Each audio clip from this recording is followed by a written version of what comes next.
ने मेरो श्याम देखो, काहू ने मेरो श्याम देखो, काहू ने मेरो श्याम देखो, काहू ने मेरो श्याम देखो। बंसी बजावतो भयो, काहू ने मेरो श्याम देखो, बंसी बजावतो भयो, काहू ने मेरो श्याम देखो, काहू ने मेरो श्याम देखो।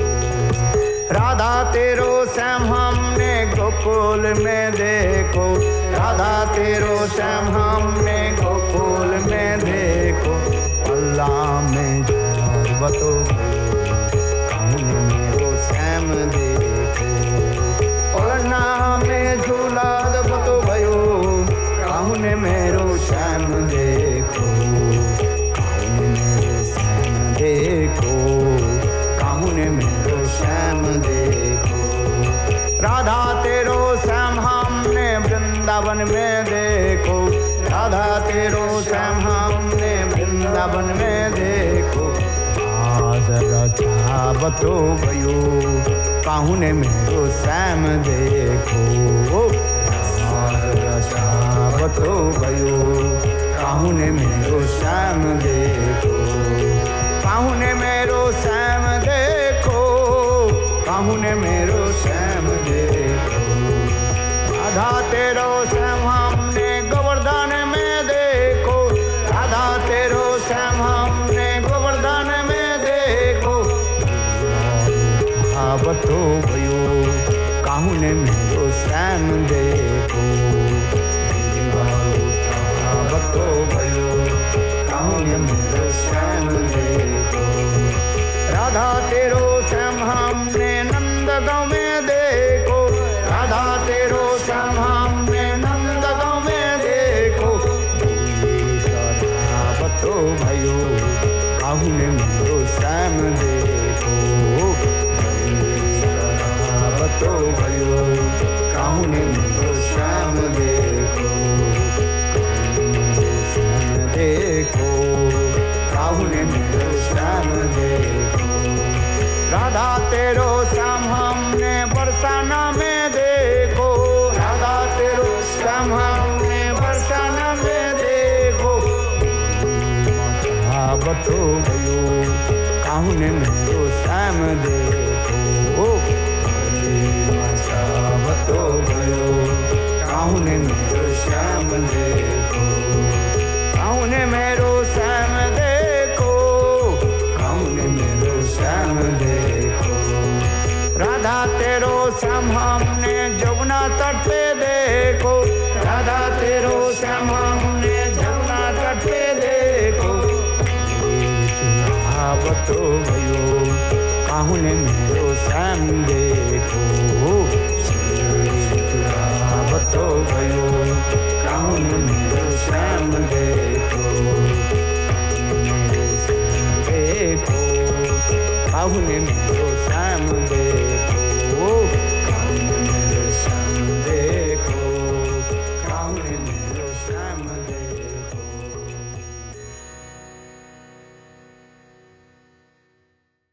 हम लोग प्रेम संपूर्ण ग्रंथ पे जो है अध्ययन कर रहे हैं, जिसमें स्वयं कृष्ण देवांगना के रूप में आकर के राधा जी के निकट प्रेम के बारे में अनेक प्रश्नों आगे करने लगे। उसी प्रश्नों के श्रीमती राधिका बहुत सुंदर रूप में बोल रहे। ये प्रेम ऐसे एक वस्तु है, इसके बातों के द्वारा, शब्दों के द्वारा व्यक्त नहीं कहा जाता है। जो कहता है क्या, अनिर्वचनीय, इसके वचनों के द्वारा व्यक्त करना है, ये प्रकाश करना संभव नहीं। वो अंतर हृदय में प्रेमिका के हृदय में ये दीपक के भांति वो प्रकाशित होते हैं। इसके भांति दीपक में ऐसे प्रदीप जिसको कहा जाता है, यहाँ पर श्रीमती राधिका आगे की कथा और भी वर्णन कर रहे हैं। ये प्रेम एक दूसरे के प्रति प्रभाव में राग उत्पन्न हो जाता है। राग माने, राग जिसको कहा जाए दुखों की, समस्त दुख आने पर भी दुखों के दुख नहीं मांगते, कोई सुख ही रूप में प्रतीत होता है। क्या बोला? दुख आने पर भी उसको दुख के दुख नहीं मानते, उसको क्या प्रतीत होता है? सुख रूप में प्रतीत होता है। जैसे कल मैंने आपको उदाहरण दे रहे थे, जिससे पहले राग की परिभाषा सिर्फ रूप गोस्वामी उज्ज्वल में ग्रंथ में दिया, दुखम अधिकम चित्ते सुखत्ते नैव व्यज्यते तदस्तु प्रणयो उत्कर्षात् राग इति कीर्तिते है। राग इति कीर्तयते, उसके राग किसको कहा जाता है? प्रेम उदय होने के पर चित्त की एक दूसरी अवस्था को भी बतला रहे हैं, उस समय चित्त शुद्ध हो जाता है, अर्थात प्रियजन के सुख तात्पर्य से रहित अन्य कोई अभिलाषा उस समय चित्त में उदित नहीं होते हैं। राग उत्पन्न होते पर अपने प्रियतम के सुख ही रहता है बस हृदय में, और क्या करते? चित्त विचार अविचार करके दोनों के सहित प्रेम नहीं होता है। प्रेम परिचय पाने की वृत्ति भी चित्त में स्थिर रहता है। इसलिए कहते हैं ये प्रियतम की प्राप्ति की असंभावना से जब सुख भी दुख रूप में अनुभूत होता है, उस अवस्था की राग कहता है। क्या बोला? समझ गए? अपने प्रियतम की प्राप्ति की असंभावना से जब सुख भी दुख रूप में प्रतिभूत होता है, चित्त की ऐसी अवस्था के क्या कहते हैं? राग कहा जाता है। अर्थात दुखजनक वस्तु में भी प्रियजन की प्राप्ति की संभावना से प्रणय उत्कर्ष की कारण जिसमें जो अवस्था परम सुख में अनुभूत होता है, जितने भी दुख हो अपने प्रियजन की कैसे हम प्राप्ति करें, समस्त बाधा आदि को त्याग दे करके अपने प्रियजन की प्राप्ति के लिए एकमात्र हृदय में रह जाता है और कुछ रहता नहीं है। दिवा रात्र चिंतन कैसे होता है? प्रियजन की प्राप्ति के लिए, इसको राग कहा जाता है। जिस प्रकार धन कमाने व्यक्ति बिजनेसमैन जो है, वो दिवा रात्र क्या चिंता करता है? धन हमारे कैसे पाए, धन कैसे प्राप्त हो। जो बिजनेस करते हैं रात 10 बजे दुकान बंद करके चले जाते हैं, और घर में जाकर के क्या करते हैं? 2 रोटी खाई और बिछना पर लेट गए और चिंतन करने लगे काल कहाँ पर धन कैसे प्राप्ति हो। नींद में सपन में उनकी वही चिंता होता है, दूसरे कोई चिंता नहीं होता है। काल कहाँ पर कैसे सामान लाया जाए और उस सामान के अधिक मूल्य में कैसे बेचा जाए और हमें प्रॉफिट कैसे हो। आज समझिए? हाँ, सपना में भल्ले बेचते हो, है ना? तो जो काम करता है वो उसी प्रकार है। तुम भल्ले बेचते हो, कहते हो काल हमारे आज मानो कितने, हर रोज कितने पीस भल्ले बेचते हो बताओ? 200-250 भल्ले बेचते हो। फिर वो सोचते हो ये काल अधिक रूप में कैसे बेचा जाए, अधिक पैसा हमारे कैसे खरीदार आए, वो चिंता रहता है उससे। जो धन कमाने व्यक्ति जो है, जो जिस बिजनेस करते हैं, जो हरिनाम करता है उसी प्रकार, या आज मैंने 10 फेरा हरिनाम किया, काल कैसे 5 फेरा और अधिक करे, 15-16। फिर और भी सोचते हैं काल मैं और भी जो है 5 राउंड अधिक करूँ, 20 होता है क्या ना। जो जैसे जो काम करता है उसी काम में ही वो चिंतन करते हैं, सोने में सपने में वही चिंतन होता है? जो नाम करते हैं वो सोते सोते वो अपने आप अपने अंगुली में सपने में तो व्यक्त है ही नहीं, है नाम माला है नहीं, वो सपने में ही वो ऐसे नाम करता रहता है, हरे कृष्ण कृष्ण कृष्ण। कि जिस वस्तु में जो अभिष्ट रहता है उस अभिष्ट वस्तु में उसके सपने में अपने आप आ जाता है। और उसी वस्तु की प्राप्ति हम कैसे करो, कैसे करें?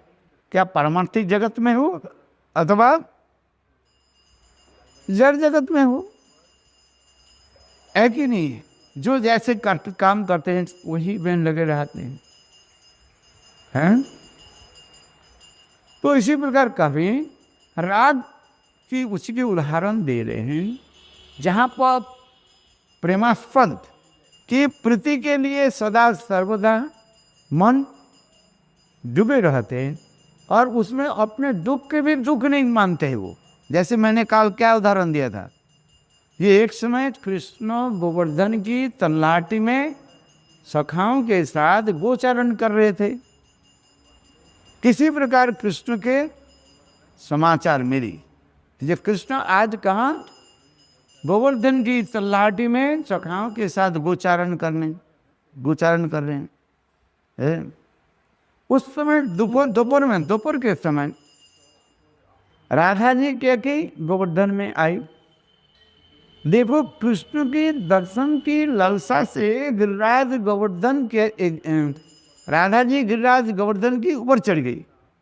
और जेठ महीने था, जेठ महीने में इतने तीव्र कड़क जो है धूप पड़ने लगे, जिससे गोवर्धन के पत्थर नकुली पत्थर बिल्कुल मानो लाल लाल हो गया, ऐसे समझो। और उसी गिरिराज गोवर्धन के ऊपर चढ़ करके राधा जी कृष्ण के दर्शन कर रहे, पैर में फुफुला पड़ गया, लाल हो गया, मानो रक्त की धार भी बढ़ रहे, तथापि राधा जी की होश नहीं है, ये उनके पैर में जलन हो रही कि नहीं हो रहा है। क्यों? न कृष्ण दर्शन है तो उनके हृदय में जो एक अपूर्व जो आनंद है, हाँ समझिए, वो जो पैर में जो कष्ट दुख वो उसके पास कुछ नहीं है, ना उसको चिंतन होता है। इसके हमारे रूप गोस्वामी पाद दर्शन दे रहे हैं, राग ऐसी वस्तु होता है। ये रागों की अनेक प्रकार राग की विभाजन भी दिखाया, जैसे मंजिष्ठा राग है। कभी समय आने पर उज्जवल मणि ग्रंथ में राग की भी अनेक प्रकार राग दिखाया है। कुसुम राग, मंजिष्ठा राग, ये सब अभी बोले आपको समझ में नहीं आया है भाई। श्रोता देख करके वक्ता तो बोलेंगे, जो जानते हैं कुछ उज्जवल मणि पढ़े हैं बाप है। जिसे मंजिष्ठा राग किसको कहा जाता है, कुसुम राग किसको कहा जाता है, आ समझ में? अभी तो केवल नाम उल्लेख किया, क्या क्या राग बताया? मंजिष्ठा राग, कुसुम राग है। रागों के भी अनेक प्रकार के राग उत्पन्न होता है। आज समझ में आज ये समस्त वर्णन किया, ये सुना हृदय में आनंद आएगा। ये कुसुम राग किसको कहा जाता है, मंजिष्ठा राग किसको कहा जाता है? जल धर्म में पढ़ो, उज्जवल में पढ़ने में हो सकता है आपको लोगों के बाधा डालेंगे, लोग बाधा, भाई तू इतना उच्च दर के ग्रंथ क्यों पढ़ रहे हो? भाई जैव धर्म पढ़ो है। सबको हाँ जैव धर्म पढ़ो, अच्छा हाँ। जैव धर्म में ये सब में वर्णन किया जाए, किसको मंजिष्ठा राग कहा जाता है, किसको कुसुम राग किसको कहा जाता है। आज समझिए ये राग की परिभाषा, इतने समझ में आ जाओ। राग की परिभाषा क्या है? दुख अनुभव होने पर भी दुख के दुख नहीं समझ करके अपने प्रियजन के दर्शन और सेवा में जो आनंद अनुभूति होता है उसी के कहा जाता है राग कहा जाता है। जैसे मैंने उदाहरण दिया, राधा जी कृष्ण दर्शन हेतु उनके हृदय में इतने प्रगाढ़ आनंद हो रहा है, जिसके उनके मानो पैर से फुफुला पड़ गया, रक्त पड़ रहा, गर्मी, ऊपर से चिलचिलाते हुए धूप है, आज ऊपर से धूप और नीचे है पत्थर की जो ताप गरम जो है उसके पर वो भी कुछ अनुभव नहीं हो रहा है। क्यों? बोले कृष्ण दर्शन जनित तो एक अपूर्व जो है आनंद हृदय में अनुभव होता है। इसलिए तो कह रहे हैं दुखम को भी अधिकं चित्ते सुखते नहीं वह व्यज्यते तदस्तु प्रणय उत्कर्षत राग इति कृत्य। प्रभु गोस्वामी पाद इस राग की परिभाषा दे रहे हैं और उसी को मैंने आपको बताया। कहते हैं ये कैसे होते हैं? न स्वाभाविक रूप में। स्वाभाविक गुण आवश्यक है।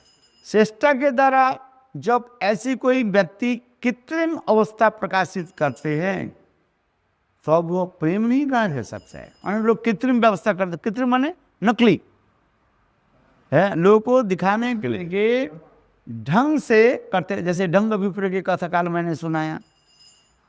हरिदास ठाकुर प्रेमिक भक्त है, नाम कर रहे, नाम के नाम रूप लीला आदि चिंतन करते करते डूब गए। और उतने समय वो सपेरा जो है, जो सांप खिलाने माने खेल दिखाने वाला है, बंसी बजाया और सांप ऐसे फन को उठा करके करने लगी।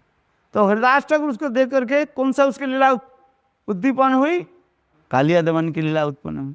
और हरिदास ठाकुर उसको देख करके आनंद में डूब गए, नृत्य करने लगे। और नृत्य करते करते हरिदास ठाकुर जमीन पर गिर गए और उस समय समस्त लोग उनके चरण धूलि सिर पर लगे। आहा, ऐसे महाभागवत।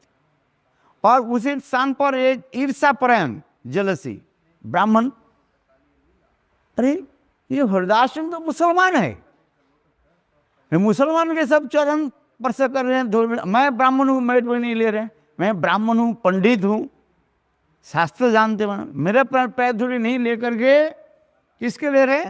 हरिदास ठाकुर। ओ हरिदास ठाकुर ये सांप को देख करके नृत्य कर रहे, मैं भी ऐसे नृत्य करूँ तो जरूर ये लोग हमारे प्रणाम चरण छुएंगे। तो वो नृत्य करने लगे दिखावटी करके। कृत्रिम उपाय हो गए ना वो ब्राह्मण क्या करने लगे? कृत्रिम उपाय में। कृत्रिम समझते हो ना? कृत्रिम शब्द समझ नहीं समझते हो? कृत्रिम ने आर्टिफिशियल है। वो आर्टिफिशियल ऐसे नृत्य करने, ढंग दिखाने के लिए आंख बंद करके नृत्य हरे कृष्ण करके, हाँ ऐसे कर, और वो भी गिर गए। ऐसे करते करते वो किया गया, ब्राह्मण जमीन पर गिर गए। किंतु देखा कोई व्यक्ति उसके चरण स्पर्श नहीं कर रहे, ना कोई धूल ले रहे, कुछ है पड़े रहे। फिर सपेरा समझ गया, माने सांप को खिलाने वाले, सांप को जो खेल दिखाने वाले, वो उन्होंने एक लट्ठी लेकर के वो ब्राह्मण के इतना पिटाई करने लगे, वो भग गया। तो इसी प्रकार कह रहे हैं हमारे विश्वनाथ चक्रवर्ती पाद करें, चेष्टा आदि के द्वारा जब ऐसे कोई कृत्रिम, ये तो संस्कृत गुरुदेव तो हिंदी में लिख रहे है, माने दिखावटी कृत्रिम अवस्था प्रकाशित करते हैं, उसे प्रेम नहीं कहा सकता है। प्रेम का एक स्वाभाविक अनुभव तथा सात्विक भाव देखकर ही प्रेम का परिचय होता है। प्रेम के सात्विक भाव दिखाई पड़ता है। कितने सात्विक भाव है बताओ? 8 प्रकार के सात्विक भाव है। रोमांचक, कंपासु, वैवर्ण है, आश्रम, ये समस्त जो है 8 प्रकार के सात्विक भाव है। ये 8 प्रकार के सात्विक भाव वास्तव रूप में साधारण साधक में प्रकाशित नहीं होते है। हाँ समझिए, एक ही साथ में जो रोमांचक, कंपासु, वैवर्ण, ये समस्त 8 प्रकार के सात्विक भाव एक साथ में उदित होता है। 2 व्यक्ति ने दिखाया गया शास्त्र में, एक है श्रीमती राधिका और दूसरी चैतन्य महाप्रभु।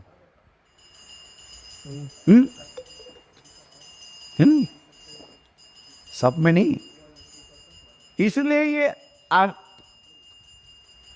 असात्विक भावों की ये कैसे होता है उसके विभाजन करके दिखा है। धूमायित, जलित, दीप्त, उद्दीप्त और सुदीप्त भाव ये दिखाया जाए। कितने 5 स्तर हो गया, धूमायित, ज्वलित, दीप्त, उद्दीप्त और धूमायित, ज्वलित, दीप्त, उद्दीप्त अथवा सुदीप्त भाव, सुदीप्त कहा जाता है ना। सुदीप्त माने एक ही साथ में 8 प्रकार के ये सात्विक भाव उदित हो जाएगा।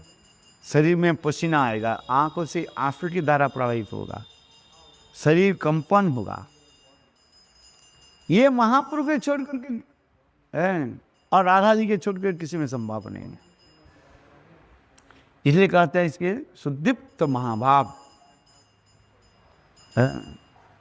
इसके 1 अथवा 2 उत्पन्न होता है नाम करते करते, है उसे कहा जाता है धूमायित। 2 अथवा 3 होने से उसे कहते हैं धूमायित के बाद जलित कहा जाता है। 3 से 4 होने से धूमायित, जलित, दीप्त कहा जाता है। 3 से 4 ऊपर हो जाए धूमायित, जलित, दीप्त, उद्दीप्त कहा जाता है। और एक ही साथ में 8 यदि हो उसे कहा जाता है सुदीप्त महाभाव। ये समस्त प्रेम की लक्षण किससे प्रकाशित होता है ना, असात्विक विकार के ऊपर। आज समझे है, असात्विक विकार के ऊपर ही प्रेम के लक्षण दिखाया जाता है? आज समझ में, समझने का प्रयास है। इसलिए श्रीमती राधिका भी कह रहे हैं कोई कृत्रिम उपाय में अथवा लोगों की दिखावटी करने के लिए छल कपट के साथ यदि करें, किंतु सिर्फ ये कहाँ से आएगा, ये सात्विक भाव उनके नहीं आएगा। आज समझिए, अभी 54 श्लोक नंबर में आ जाएगी। सिंह जिस प्रकार हाथियों के पराजित करके अब उनकी द्वारा ही अपनी पुष्टि प्राप्त होता है, उसी प्रकार इस लोक से, परलोक से, आत्मीय स्वजन से, शत्रु से, अपने देह से अथवा देह संबंधित विषय से जहाँ तक भी जिसकी प्रीति की जा रही है, यदि उस प्राण पृष्ठ प्रयोजन के द्वारा ही सुमेरु पर्वत तुल्य असीम गुरुतर क्लेश प्राप्त होता है, तथापि अत्यधिक बलवान प्रेम उस क्लेश को भी पराजित करके है उनके द्वारा ही स्वयं ही पुष्टि प्राप्त होता है। जिस प्रकार सिंह है हाथी को क्या कर देते हैं, पराजित कर देते हैं। विशाल जो हाथी, उस हाथी को क्या करते हैं, पराजित करें। यूट्यूब में देखा ना, हाथी और शेर में कैसे युद्ध होता है, लड़ाई होता है।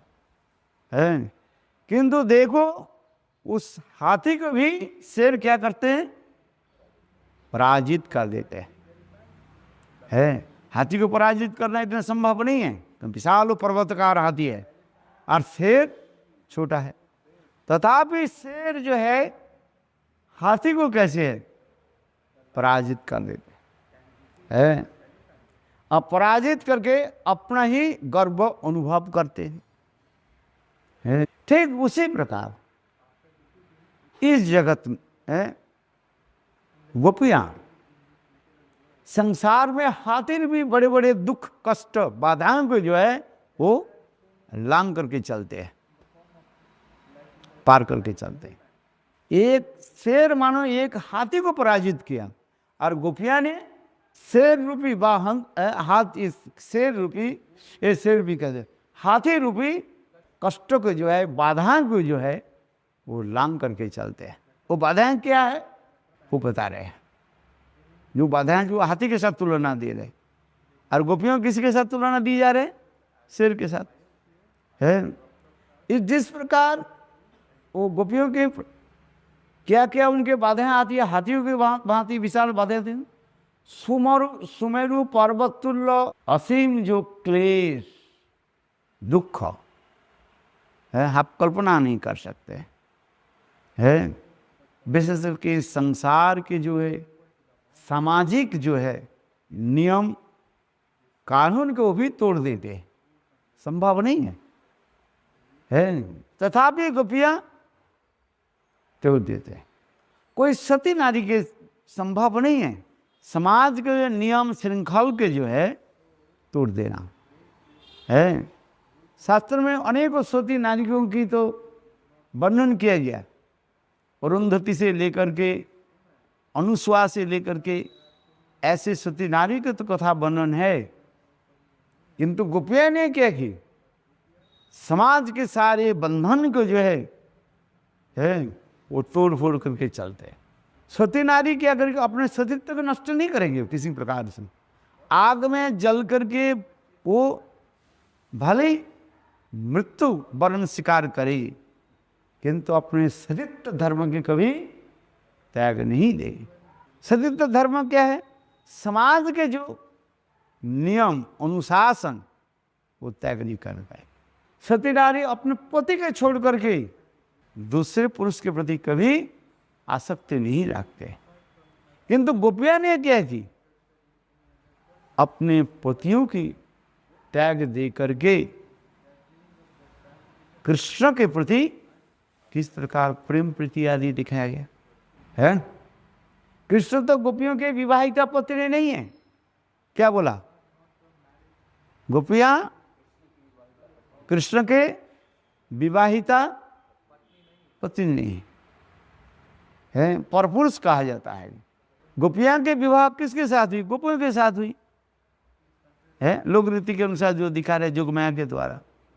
किंतु गोपियां ने क्या की, त्याग माने वो पति सेवा आदि त्याग दे करके और गोविंद के साथ मिलने के लिए कैसे चले, जिसे भागवत में वर्णन हो रहा है।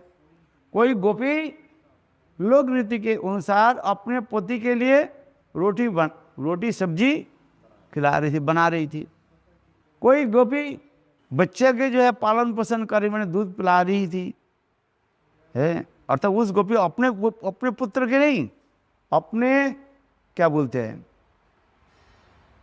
बड़े भाई के पत्नी के क्या कहते हैं, जेठानी के पुत्री के पुत्र के जो है सेवा कर रही थी अपने पुत्र मान करके है। ये देखो अपने पति के सेवा कर रही है, पति आए हैं गरम गरम रोटी खिला रही है, और इतने समय कृष्ण के वंशीध्वनि सुनाई पड़ी। वो वंशीध्वनि में क्या था, उस गोपी के नाम ही था, क्लीम कलम जगू बामोदी सब मना है। ये क्लीम शब्द जो है ये वो एक एक गोपी के नाम ही लेकर के मानो कृष्ण बुला रहे। सब गोपियां सोचने लगे मुझे गोविंद बुला रहे हैं, और वो गोपी क्या करने लगी, अपने गृह कर्म आदि त्याग दे करके पति को सेवा कर रही थी है। वो सेवा छोड़ करके बस गोविंद की ओर दौड़ने लगे।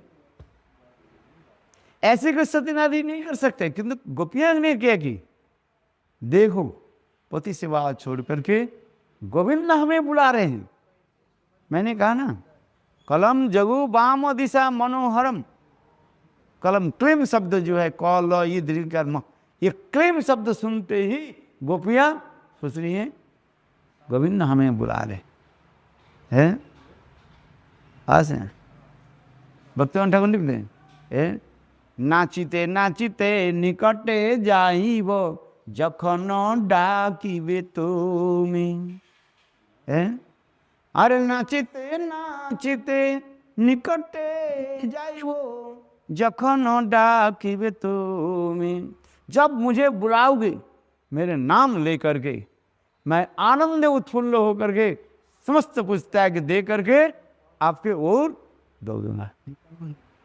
लिखे गोपियों की निष्ठा लिखे, ये नहीं है थोड़ा मेरा काम है इसको थोड़ा कम करके जाता हूं, नहीं, तत्क्षणात तुरंत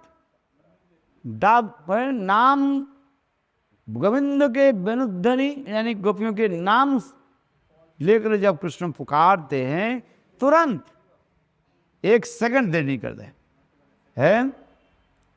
जैसे अभी कहा ना, ब्रज में तो रीति है गरम गरम रोटी सब्जी है। ये नहीं है जो ठाकुर जी के भोग लगाया फिर इकट्ठा करके 2 घंटे बाद परिवेशन, ऐसे नहीं।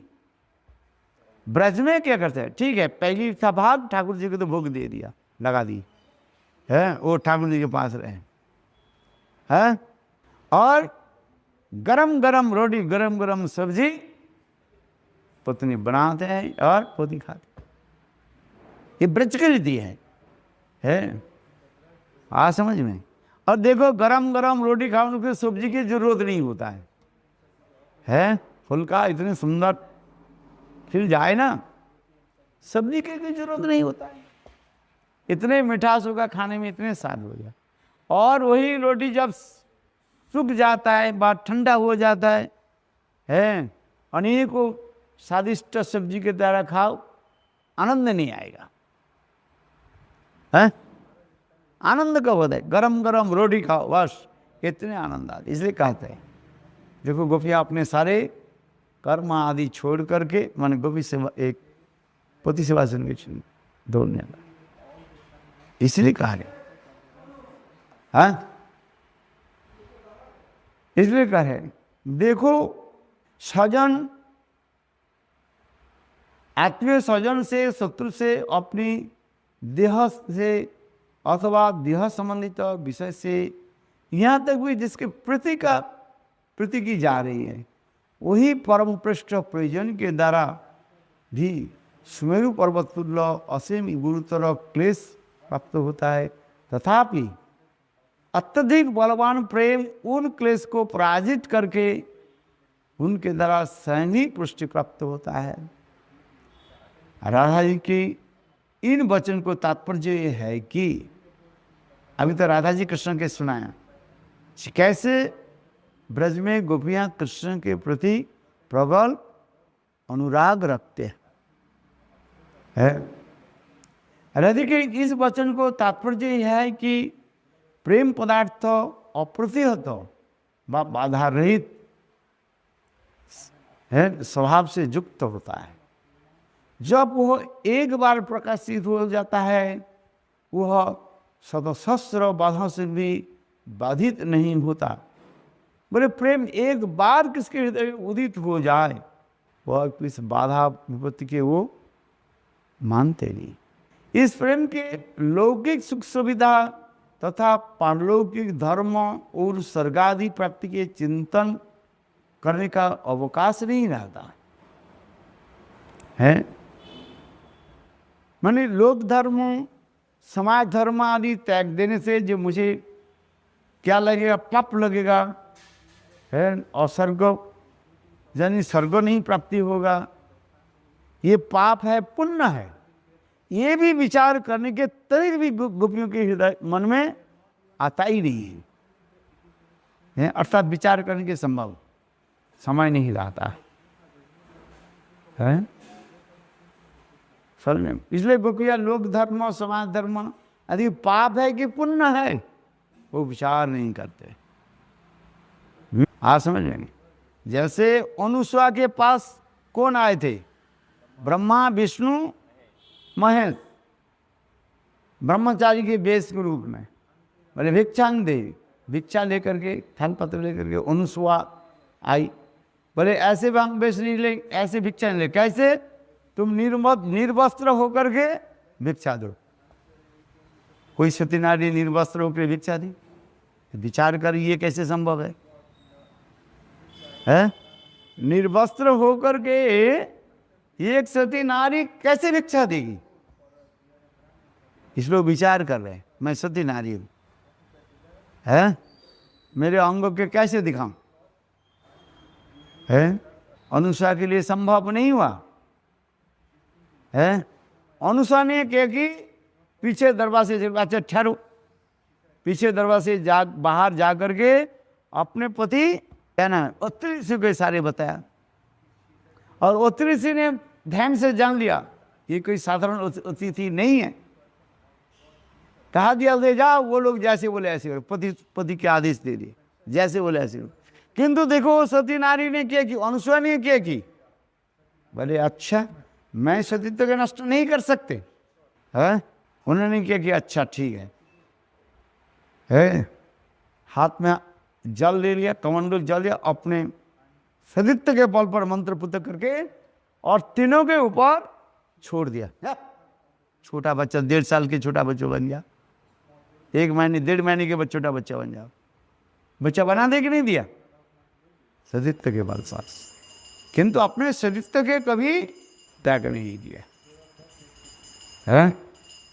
आज समझ में आ रही कि नहीं? देखो इतना सा। किंतु गोपियों की यदि विचार करके उससे तुलना में दे, वस्त्र लीला में कहा हाथ उठाओ, सब हाथ उठा करके जोड़ प्रणाम करो। गोपियां किया कि नहीं किया है? जो कत्तायनी व्रत के समय कृष्ण जो वस्त्र लीला में ये दिखा दे। अधिक रूप में नहीं जाना नहीं चाहती, ज्यादा बोले तो तुम्हारे मन में विकार हो जाएगा। सब मुक्त पुरुष थोड़ी है। गोपियों ने क्या किया? हाथ उठे, कृष्ण बोले हाथ उठा करके ऐसे नहीं, तुमने जो अपराध किया अपराध की क्षमा मांगो। निर्वस्त्र होकर के कभी जल में स्नान करना नहीं चाहिए। वास्तव रूप में यही है। जल के अधिष्ठान शास्त्री देवता वरुण देव है। वरुण देव के चरण तुम्हारा अपराध ये भी दिखाया। और कृष्ण जैसे बोले ऐसे करने के तैयार हो है। देखो ऐसे सदित्य नष्ट के कृष्ण के प्रति प्रगाढ़ अनुराग कृष्ण जैसे कहते। गोपियां ने क्या की? सब त्याग दे दिए। क्या सती धर्म असत धर्म वो विचार नहीं करते। इसलिए यहां पर कभी लौकिक पारलौकिक स्वर्गाधिपति के चिंतन करने का अवकाश नहीं रहता। आत्मीय स्वजन का तिरस्कार, अपने माता पिता भाई बंधु जो गुरुजन भी हो उनके तिरस्कार की भी हो, तिरस्कार से उनके डांटना फटना है। आज अब कहाँ जा रही हूँ, इतने समय तक कहाँ थी? किंतु गोपियों ने उस पर चिंता भी नहीं किया। इसलिए कहते देखो इसमें भी स्पष्ट कर रहे हैं। गोपियों की जो कथा, ये गोपियां कोई साधारण स्त्री नहीं है। ये गोपियां कोई साधारण स्त्रियां नहीं है। ये गोपियां कौन है?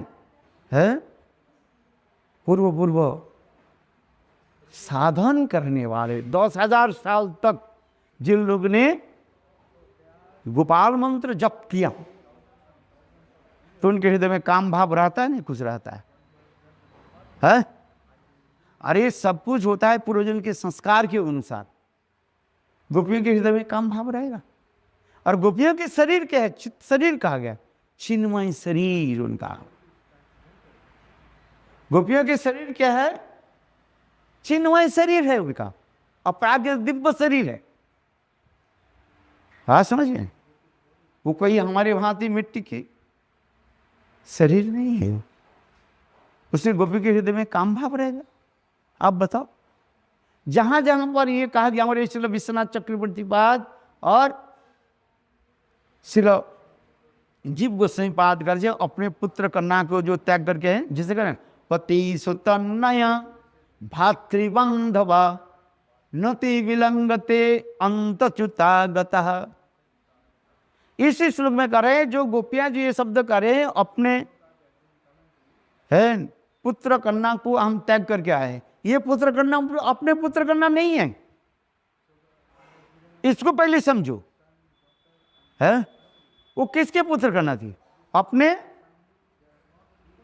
है क्या बोलते है जेठानी की। जेठानी क्या बोलते? जेठानी बोलते हैं। उनके पुत्र कन्या, उनके पुत्र कन्या नहीं थी गोपी। जिनके पति के साथ संग रही है, जोग मैं सदा शब्द रखते हैं, इसको विचार को समझो। है जहां जहां पर ये लोक लिख के उनसे लोगों के दिखा दे। इसलिए पति सुतन नया भातृबंधवा नति विलंगते अंतच्युतागतः है ये शब्द।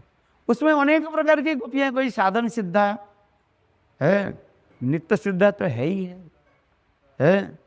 कितने प्रकार की गोपियां गोपियों के हृदय में ऐसे। तथापि जोग में लीला आदि करने के लिए दिखा रहे हैं।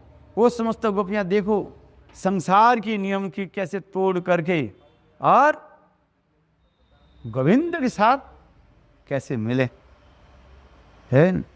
एक सती नारी के लिए संभव जो नहीं है, गोपियां ने इसलिए करे, गोपियां हाथी रूपी सुमेरु पर्वत, हाथी अथवा सुमेरु पर्वत की बाधाओं को कैसे लांग करके, है, अथवा समस्त प्रकार कष्ट आदि सहन करके गोविंद के साथ मिले। इसलिए उसी के कहा जाता है प्रेम की, इसलिए कहते हैं प्रेम की परिभाषा दे रहे हैं, अपराजित प्रेम। ये जगत जगत के प्रेम नहीं हो सकता है, कई दिन से हम तो कह रहे हैं। अपराजित प्रेम क्या दे, सर्वथा ध्वंस रहित, सत्योपि ध्वंस कारुणे, भाव बंधन जुनो सब प्रेम परिकीर्तित। प्रेम किसको कहा जाता है? ध्वंस के कारण, मन ध्वंस में नष्ट के कारण उपस्थित होने पर भी वो प्रेम ध्वंसीभूत नहीं होते। आज समझिए क्या बोला, अपराकृत प्रेम का दे, प्राकृतिक जगत में नहीं, ये प्रेम की बात नहीं करे। प्राकृतिक जगत में जो ये जड़ में प्रेम के कारण, ध्वंस के कारण उपस्थित होने पर वो प्रेम ध्वंसीभूत हो जाता है। किंतु अपराकृतिक जगत में, इसलिए हमारे उज्जवल ग्रंथ में प्रेम की परिभाषा दे रहे हैं। आप पढ़ो चैतन्य चरितामृत और श्रीमद् भागवत, प्रेम की अनेक परिभाषा दिया गया, कई प्रकार की। प्रेम की एक परिभाषा नहीं है, अनेकों परिभाषा, स्थान स्थान स्थल विशेष में प्रेम की परिभाषा इतने सुंदर दे रहे हैं। ध्वंस के कारण उपस्थित होने पर, इसमें सर्वथा ध्वंस रहित है, ध्वंस के कारण उपस्थित होने पर भी वो प्रेम ध्वंसीभूत, ध्वंस रहित होकर है। जद भाव बंधन, जिस ऐसे भावों के द्वारा प्रेमिक प्रेमिका में ऐसे बंधन हो जाता है, उसी की कहते प्रेम कहा जाता है। इस जगत में वो संभव है? इस जगत में संभव नहीं। इसलिए अपराजित प्रेम है। क्योंकि ये शब्द हम जब तक ये परिभाषा को नहीं समझे तो रासलीला के क्या समझेंगे, राधा कृष्ण के साथ जो लीला को हम क्या समझेंगे, ताकि तो अपना आ जाएगा। इसलिए ये समस्त जो पारिभाषिक ग्रंथों को हमको अध्ययन करना पड़ेगा। यदि किसी को रासलीला आदि समझने की इच्छा हो व पढ़ने की इच्छा हो, दो ग्रंथों को आपको अति अवश्य ही अमल करना पड़ेगा। क्या, कौन सा दो ग्रंथ? भक्ति रसामृत सिंधु और उज्जवल नीलमणि। नहीं तुम्हारे हृदय में आने के प्रश्न होगा, है ये कैसे है, वो कैसे है।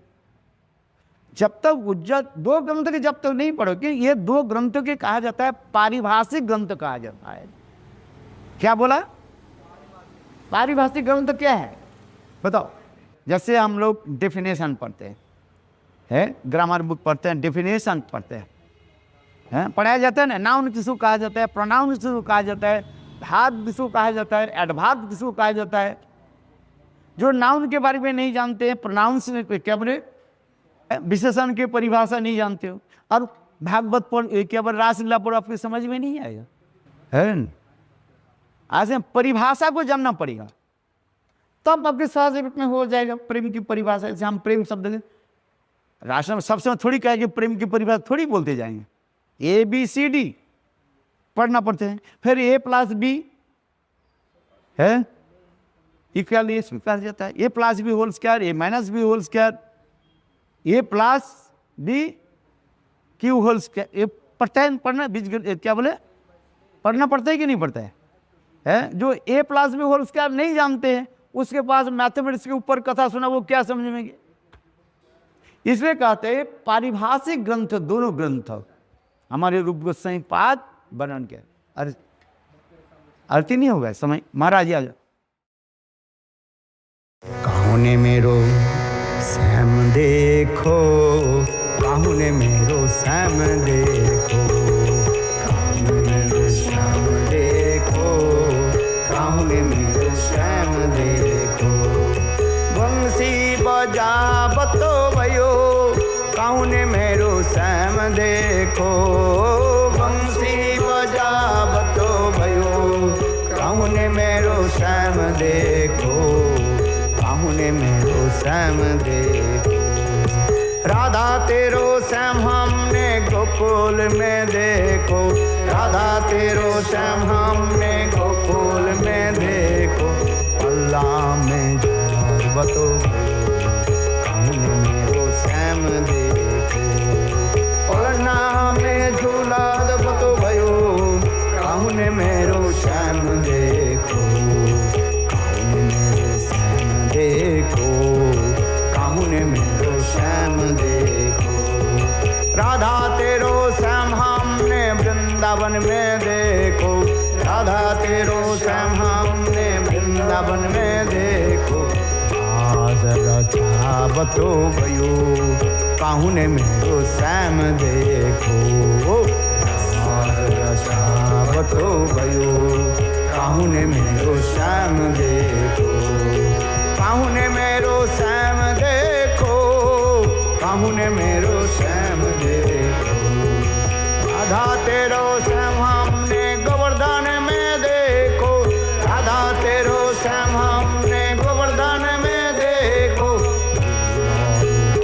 बतो भयो, पाहुने मेरो श्याम देखो। बतो भयो, पाहुने मेरो श्याम देखो। राधा तेरो श्याम हमने नंदगांव में देखो, राधा तेरो श्याम हमने नंदगांव में देखो।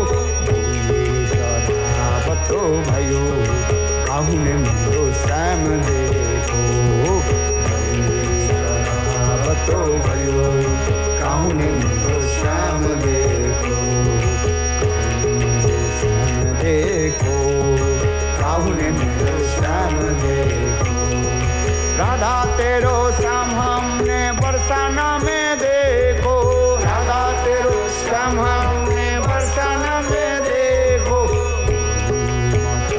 बतो भयो, पाहुने मेरो श्याम देखो। बतो भयो, पाहुने मेरो श्याम देखो। पाहुने मेरो श्याम देखो, पाहुने मेरो श्याम देखो। राधा तेरो श्याम हमने जमुना तट पे देखो, राधा तेरो श्याम हमने जमुना तट पे देखो। बतो भयो, पाहुने मेरो श्याम देखो। बतो भयो, पाहुने मेरो श्याम देखो। देखो, पाहुने मेरो